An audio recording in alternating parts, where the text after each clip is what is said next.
appel à tous ceux et celles qui sont des amateurs de sensations fortes. Le parcours avec un K. C'est une forme de déplacement qui consiste de se promener d'un point A à un point B sans éviter les obstacles. Ils s'emparent complètement des lieux publics pour en faire leur parc d'amusement.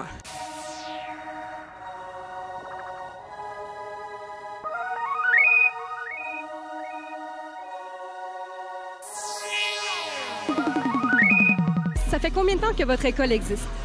On est là depuis 2005. Au début, c'était PK 514 qui s'occupait de ça. J'étais avec un ami avec qui on avait commencé ici. On avait demandé à pouvoir avoir un endroit où enseigner le parcours pendant l'hiver parce que c'est pas facile avec la neige et la température. C'est ça, on a commencé en 2005 et puis on est là depuis jusqu'à présent. Et puis combien de traceurs sont dans votre école? On n'est pas, pour l'instant, on n'est pas vraiment une école, on est plus une communauté. Je dirais qu'à Montréal, on doit être quand même 1000 ou 2000 personnes. Ce sport nécessite beaucoup d'entraînement, autant mental que physique, pour pas que ça soit dangereux, j'imagine. Et quelles sont les techniques d'entraînement? Les techniques d'entraînement, au départ, c'est vraiment les techniques de base, des techniques naturelles qui permettent de se déplacer dans un environnement qui soit naturel ou urbain. Là, au début, il y a vraiment la course, s'inspirer de beaucoup de sports comme l'athlétisme, comme la gymnastique, comme le basketball, l'escalade, etc.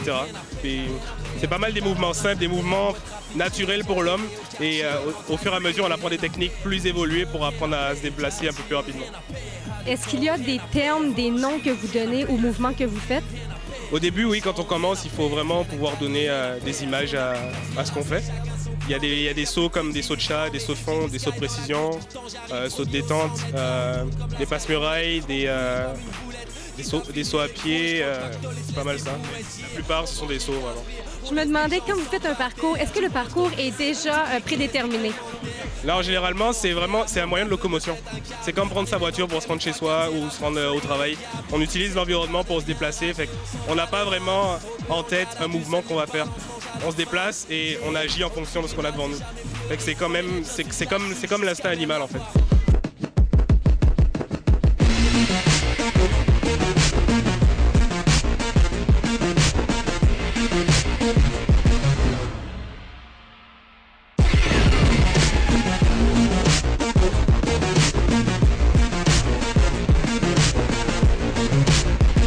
Vous pensez qu'à long terme, il peut y avoir des complications côté articulation pour les traceurs?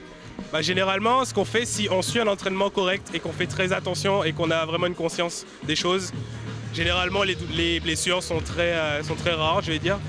Et c'est surtout les personnes qui veulent sauter des étapes, qui veulent aller trop vite, qui ne s'entraînent pas assez correctement et qui veulent faire des mouvements qu'ils ne sont pas forcément capables de faire, que leur corps n'est pas forcément capable d'endurer. Là, ça peut causer des blessures, ça peut même aller très loin. Il faut vraiment y aller étape par étape et prendre son temps et vraiment être sûr de son corps et de son esprit avant de pouvoir faire un mouvement. Puisque c'est dangereux, j'imagine qu'on ne peut pas faire ça l'hiver. Est-ce que tu as déjà vu quelqu'un faire ça l'hiver? Moi, le truc, c'est que le parcours, c'est très vaste. Ça se limite pas à faire des sauts d'un toit à un autre ou d'un banc à un mur. C'est vraiment vaste. Moi, l'hiver, ce que je fais, c'est que vu que je suis limité, je me déplace, mais différemment. Ce que je fais, c'est que là, je fais de la course. Ça se peut que j'accélère un peu plus lorsqu'il fait moins froid. Quand j'arrive à l'intérieur ou j'arrive à l'université où je dois me rendre en cours, je passe des étages plus facilement. C'est pas mal ça. Et ma dernière question que je me pose et que je pense que plusieurs se posent, pensez-vous qu'un jour, on pourrait en vivre ou ça serait seulement une passion pour tout le monde?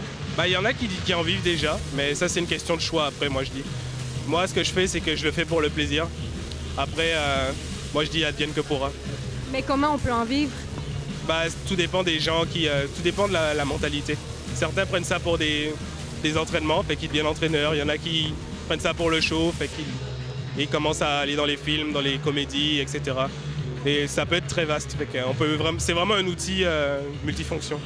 Est-ce que vous avez un site Internet où on pourrait voir vos exploits? Vous pouvez aller sur pkqc.ca. Sinon, pour toutes les vidéos de traceurs dans le monde entier, vous pouvez aller sur parcoursvideo.com et c'est là que vous verrez les meilleures vidéos qu'il y a à date sur Internet. Je vous remercie beaucoup et bonne chance!